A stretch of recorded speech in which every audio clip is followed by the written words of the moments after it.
Hey guys, first off, I'm recording this video on my iPhone using the earpods, so let me know how the audio quality kind of turns out. Second of all, if you're wondering what's the noise in the background, that's the fan on the UPS that's sitting below my table. I can't seem to turn that off, so just kind of bear with it, okay? You have known I just got myself a 2016 MacBook Pro, and I thought it might be cool to actually compare all three major designs of the MacBook Pros all the way from the start in 2006. That's a full 10, maybe 11 years ago thereabout. So yeah, let's just jump into it. This is the 2006 design MacBook Pro. I had the 2006, I was one of the first to get it. You notice that the keyboards are the old ones. These are the ones with the concave design. This is still one of my favorite keyboards to type on. This is the 2014 MacBook Pro that I have. It also had a newer, larger trackpad that did away with the physical button eventually. This also comes with what they call the chiclet keys, which were all plasticky. I didn't really like it at first, but I kind of got used to it after a while. And this, as you have seen, is the 2016 MacBook Pro, just released last year. It had a ginormous trackpad and it had a completely new keyboard system, what they call the Butterfly version 2 keyboard. First comparison I'm going to do is the sound test of the devices. For proper titling, I'm going to name the MacBook Pro's 1st gen, 3rd gen and 4th gen. This is the audio level for the 1st gen MacBook Pro. This is the audio level for the 2nd gen MacBook Pro. And this is the audio level for the 3rd gen MacBook Pros. These are all at idle speeds. This is with the fans at idle. And thereafter, I manually turned on the fans to maximum to about 6,000 RPMs. And then these are the new audio levels with the fans maxed out. This is the 1st gen MacBook Pro, the 3rd gen MacBook Pro, and the 2016 MacBook Pro, which is surprisingly slightly noisier than the 3rd gen MacBook Pro, but it wasn't a big deal. So I go right on to comparing the speaker volume of the MacBook Pros. I just played a simple clip from YouTube, from one of my vlogs obviously, and the audio that you're hearing right now is coming straight from the iPhone that this video was shot on.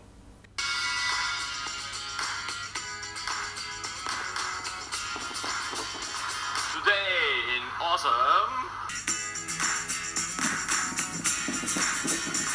Today in Awesome.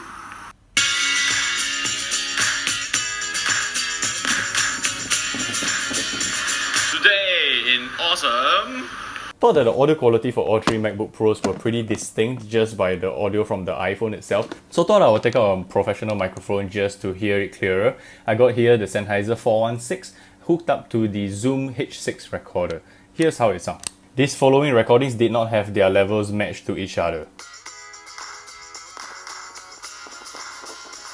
Today in Awesome. Today in Awesome.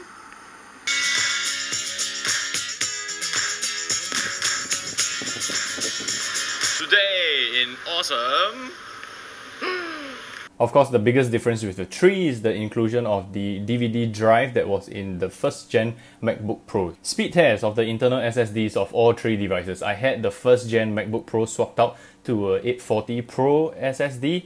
And at the same time, I couldn't use the Blackmagic disk test. I had to use the Arja one because Blackmagic maxes out at 2000 MB per second. Here you see why.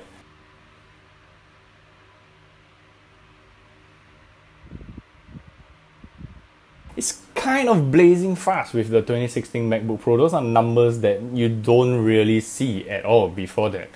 I know you couldn't really see the progress of the bars, so let me just do it with a slightly larger file stress test. I mean, the speeds on the 3rd gen MacBook Pro, that's the middle one, is still pretty respectable with a 4 gig file test. The 1st gen MacBook Pro kind of suffers a little bit. I'm not sure why. Those are numbers that I didn't really expect to see, especially with a SSD already inside. Imagine it with a hard disk, the numbers were a lot lower than that. For the 2016 MacBook Pro, the numbers are pretty much consistently these figures most of the time, which is quite mind-boggling if you think about it. Moving on to the physical appearances of the MacBook Pro, these are all of them stacked on top of one another. You notice that the first gen MacBook Pro still has that nice little button that you need to press to release the catch to open the clamshell, and then it still has that lighted button to let you know that it's kind of awake but asleep. Top view, not sure if you're able to see clearly the size difference between the MacBook Pros, but this is all the MacBook Pros cornered and leveled at the top right hand corner of the screen. This is the view from the bottom left. You notice that the 2016 MacBook Pro is significantly smaller than their predecessors. Ports wise, on the first gen MacBook Pro, we always had the MagSafe, USB 2, audio in-outs, and an express card slot, which I now have a express card to SD converter there. On the third gen, you have the MagSafe, 2 Thunderbolt 2 ports, 1 USB 3 port, and the audio out. And then on the 2016 model, you just have 2 Thunderbolt 3 or USB-C ports. On the flip side, oh, don't you miss all these old ports. There's a DVI-D port, a LAN port, a FireWire 8, FireWire 4, USB 2. On the middle one, you have the USB 2 HDMI and SD card slot, whereas on the 2016 model, you just have another 2 USB-C ports, Thunderbolt 3, and a headphone jack, thank God. Fun fact, on the first gen MacBook Pro, we had this Kensington lock port. The only time I ever saw it being used was at the Apple stores, you know, because people were scared that it would be stolen. Surprisingly, the third gen MacBook Pro was slightly longer than the first gen, and then it got shorter again with the 2016 model. Lengthwise, it has been pretty consistent, it's just slightly shorter on the 2016 model, that's all. One thing that's extremely noticeable from the back is the design of the hinge that Apple has engineered over the years. In 2006, they had just a lot of different parts. They have screws, they have plastic, they have metal all over the place. In the unibody design of the second and third gen MacBook Pro, they kind of firmed it up with lesser screws, lesser mess. A lot of things were soldered down, but the hinge was still made of plastic. And they kind of made up for that in the 2016 MacBook Pro. You notice that the lid and the bottom shell are just 2 pieces of metal. That's it. There's no noticeable plastic on the exterior of the MacBook Pro at all. That's for the 2016 model. Not forgetting MagSafe, which Apple had done away with the 2016 MacBook Pro. I was one of the first to actually use it with their design in the first gen MacBook Pro.